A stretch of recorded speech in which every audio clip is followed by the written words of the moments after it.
Demək, növbəti bütünü təmirə gətiriblər. Firma boşdur. Yenə həmən vəziyyətdir, par vermir. İndi orta nəticəni bir yerdə izləyək. Bu knopka basılır, bu knopka basılmır. Pompa inandır bu ütüdən. Beyni.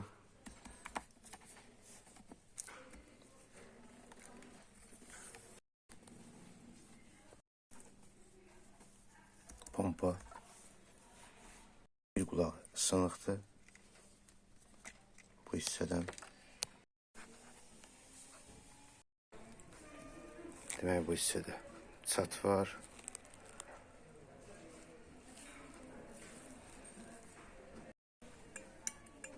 Termostat qaydasında sadəcə içi tozdur.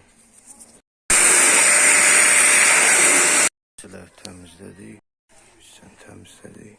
Şariklər yerində. 2 ədəd. Olan hissəni pərpələdik. Hal-hazırda ampermetrə boşulub. Gücünü götürdü. Pompa işə düşdü.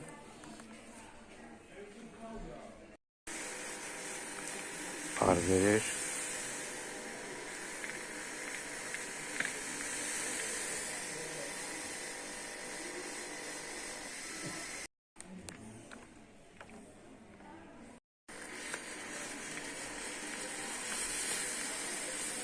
Parını da verdi. Hər bir şey işlədi.